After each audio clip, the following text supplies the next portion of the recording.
প্রিয় দর্শক, স্বাগত জানাচ্ছি সারাদিনের সংবাদে প্রতিদিনের আয়োজন রাত 11টার শীর্ষ সংবাদে।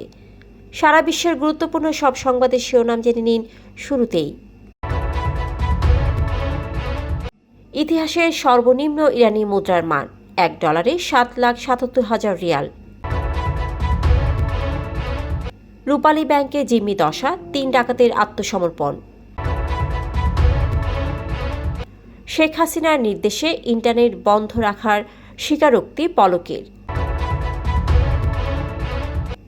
এস আলম ও পরিবারের 125টি ব্যাংক হিসেবে আছে 22.5 কোটি টাকা, অবরুদ্ধের আদেশ। শেখ হাসিনা ও তার পরিবারের দুর্নীতি অনুসন্ধানে 5 সদস্যের কমিটি। পিলখানা হত্যাকাণ্ড, শেখ হাসিনা সহ অর্ধশত ব্যক্তির নামে ট্রাইব্যুনালে অভিযোগ।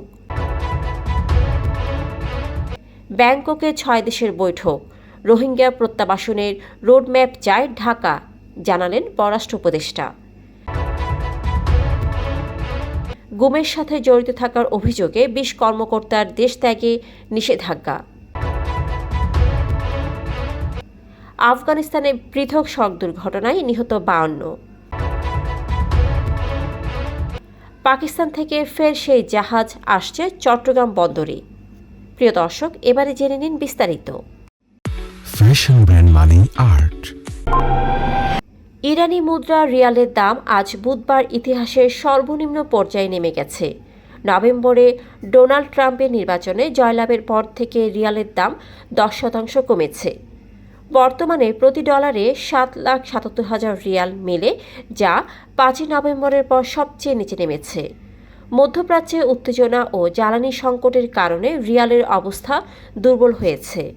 ইরানের কেন্দ্রীয় ব্যাংক বাজারে বিদেশি মুদ্রার সরবরাহ বাড়ানোর মাধ্যমে রিয়ালের মূল্য স্থিতিশীল রাখার চেষ্টা করছে। গভর্নর মোহাম্মদ রেজা ফারজিন জানিয়েছেন, 22 কোটি ডলারের সমপরিমাণ বিদেশি মুদ্রা বাজারে ছাড়ানো হয়েছে। ঢাকার কেরানীগঞ্জে রূপালী ব্যাংকের জিঞ্জিরা শাখায় ডাকাতির চেষ্টা হয়, যেখানে ডাকাতরা প্রায় 3.5 ঘণ্টা ব্যাংক কর্মকর্তা ও গ্রাহকদের জিম্মি করে রাখে। পরে যৌথ বাহিনীর তৎপরতায় 3 ডাকাত আত্মসমর্পণ করে। এই ঘটনায় হতাহতের খবর পাওয়া যায়নি এবং অর্থ লোপাট হয়নি। বৃহস্পতিবার দুপুর 2টায় ডাকাতরা ব্যাংকে হানা দেয়। পরে সেনাবাহিনী, পুলিশ ও র্যাব ব্যাংক ঘিরে রাখে। র্যাব 10-এর সিও খলিলুর রহমান জানান, আলোচনার মাধ্যমে ডাকাতরা অস্ত্রসহ আত্মসমর্পণ করে এবং 3টি অস্ত্র উদ্ধার করা হয়।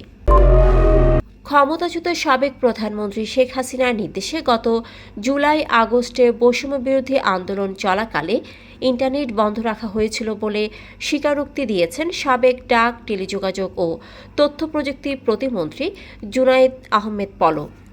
বুধবার ট্রাইব্যুনালের তদন্ত সংস্থার জিজ্ঞাসাবাদে পলক জানান, ভবনে আগুন লাগার কারণে নয়, শেখ হাসিনার নির্দেশে ইন্টারনেট বন্ধ রাখা হয়েছিল। চিফ প্রসিকিউটর মোহাম্মদ তাজুল ইসলাম বৃহস্পতিবার এ তথ্য জানান। দুর্নীতি দমন কমিশনের আবেদনের পরিপ্রেক্ষিতে ঢাকা মহানগর দায়রা জজ আদালত এস আলম গ্রুপের কর্ণধার মোহাম্মদ সাইফুল আলম ও তার পরিবারের সদস্যদের নামে থাকা 125টি ব্যাংক হিসেব অবরুদ্ধের আদেশ দিয়েছেন। দুদক অভিযোগ করেছে, সাইফুল আলম ও তার পরিবারের সদস্যরা $1 বিলিয়ন পাচারের সঙ্গে জড়িত এবং তাদের নামে ফার্স্ট সিকিউরিটি ইসলামী ব্যাংকে 22,49,191 টাকা জমা রয়েছে। দুদক এই অনুসন্ধান Singapore, British Virgin Island, Cyprus সহ অন্যান্য দেশে করছে। এর আগে 7 অক্টোবর সাইফুল আলম ও তার পরিবারের 13 সদস্যের দেশ ত্যাগে নিষেধাজ্ঞা জারি হয়েছিল। দুর্নীতি দমন কমিশন প্রধানমন্ত্রী শেখ হাসিনা এবং তার পরিবারের সদস্যদের বিরুদ্ধে ওঠা দুর্নীতির অভিযোগ অনুসন্ধানে একটি 5 সদস্যের দল গঠন করেছে। দলের প্রধান করা হয়েছে দুদকের উপপরিচালক মোহাম্মদ সালাউদ্দিনকে। তারা আওয়ামী লীগ সরকারের 8 প্রকল্পে 21,000 কোটি টাকা এবং রূপপুর পারমাণবিক বিদ্যুৎ কেন্দ্র প্রকল্পে 59,000 কোটি টাকার দুর্নীতির অভিযোগের তদন্ত করবে। শেখ হাসিনা, তার ছেলে সজীব ওয়াজেদ জয়, বোন শেখ রেহেনা ও মেয়ে টিউলিপ সিদ্দিকের সম্পৃক্ততা খতিয়ে দেখা হবে। রাজধানীর পিলখানায় বিডিআর হত্যাকাণ্ডের ঘটনায় শহীদ সেনা কর্মকর্তাদের পরিবারের সদস্যরা আন্তর্জাতিক অপরাধ ট্রাইব্যুনালে অভিযোগ দাখিল করেছেন। তারা সাবেক প্রধানমন্ত্রী শেখ হাসিনা সহ অর্ধশতাধিক ব্যক্তিকে আসামি করেছেন। একই দিনে সরকার পিলখানা হত্যাকাণ্ডের প্রকৃত কারণ উদ্ঘাটনে জাতীয় স্বাধীন কমিশন গঠন করেছে। ২রা ডিসেম্বর হাইকোর্টে রাষ্ট্রপক্ষ এ তথ্য জানায় এবং কমিশনের পূর্ণাঙ্গ তথ্য আদালতে উপস্থাপনের জন্য নির্দেশ দেন। কমিশন গঠনে আইনি নোটিশ না পাওয়ায় সুপ্রিম কোর্টের আইনজীবীরা রিট করেন। হাইকোর্ট ১০ দিনের মধ্যে আবেদন নিষ্পত্তির আদেশ দেন। ২৫শে ফেব্রুয়ারি শহীদ সেনা দিবস ঘোষণা নিয়ে রুলও জারি করা হয়। ২০০৯ সালের ২৫শে ফেব্রুয়ারি পিলখানায় বিডিআর বিদ্রোহে ৫৭ সেনা কর্মকর্তা নিহত হন। বাংলাদেশ মিয়ানমারে স্থায়ী শান্তি, স্থিতিশীলতা ও গণতন্ত্র চায় এবং রোহিঙ্গাদের নিরাপত্তা ও মর্যাদার সঙ্গে রাখাইন রাজ্যে ফিরিয়ে নেওয়ার জন্য অনুকূল পরিবেশ দেখতে চায়। এজন্য রোহিঙ্গা প্রত্যাবাসনে একটি রোড ম্যাপ তৈরির আহ্বান জানিয়েছে ঢাকা।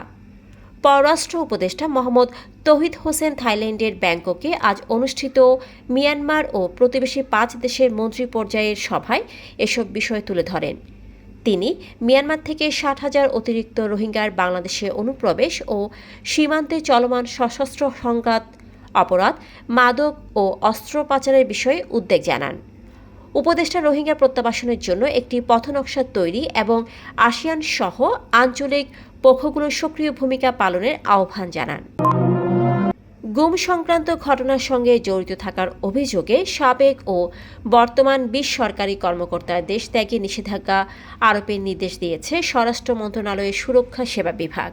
তাদের পাসপোর্ট স্থগিত করতে ইমিগ্রেশন ও পাসপোর্ট অধিদপ্তর এবং পুলিশের বিশেষ শাখাকে নির্দেশ দেওয়া হয়েছে। সুরক্ষা সেবা বিভাগের উপসচিব মোহাম্মদ কামরুজ্জামান ২০ কর্মকর্তার বিরুদ্ধে গুমের সঙ্গে সংশ্লিষ্টতার অভিযোগ পাওয়ার পর এই নির্দেশনা দেন। আফগানিস্তানের গজনি প্রদেশে পৃথক সড়ক দুর্ঘটনায় ৫২ জন নিহত ও ৬৫ জন আহত হয়েছেন। তালিবান সরকারের মুখপাত্র জানান, বুধবার রাতে কাবুল কান্দাহার মহাসড়কে দুর্ঘটনা দুটি ঘটে। গজনি শাহবাজ গ্রামে একটি জ্বালানি ট্যাঙ্কারের সঙ্গে বাসের সংঘর্ষ এবং আন্দাজ জেলায় একটি ট্রাকের সঙ্গে বাসের সংঘর্ষে এই হতাহতের ঘটনা ঘটে। পাকিস্তান থেকে দ্বিতীয়বারের মতো সরাসরি চট্টগ্রাম বন্দরে আসছে কন্টেইনারবাহী জাহাজ MV ইউয়ান জিয়ান ফাঝং। জাহাজটি ২১শে ডিসেম্বর চট্টগ্রামে পৌঁছাবে। এটি ৮২৫ TEUS কন্টেইনার নিয়ে ১১ ডিসেম্বর করাচি থেকে রওনা হয়েছে। কন্টেইনারগুলোতে পোশাক শিল্পের কাঁচামাল, ভোগ্যপণ্য, রাসায়নিক ও খনিজ পদার্থ রয়েছে। এর আগে একই জাহাজ ১১ নভেম্বর ৩৭০ TEUS কন্টেইনার নিয়ে প্রথমবার চট্টগ্রাম পৌঁছায়। দর্শক, এতক্ষণ আমাদের সাথে থাকার জন্য ধন্যবাদ। প্রতি মুহূর্তে দেশ বিদেশের গুরুত্বপূর্ণ সব সংবাদ জানতে ভিজিট করুন www.সারাদিনেরসংবাদ.com ও চোখ রাখুন সারাদিনের সংবাদের অফিসিয়াল ফেসবুক পেজে। Fashion brand money art, men's, ladies and kids wear.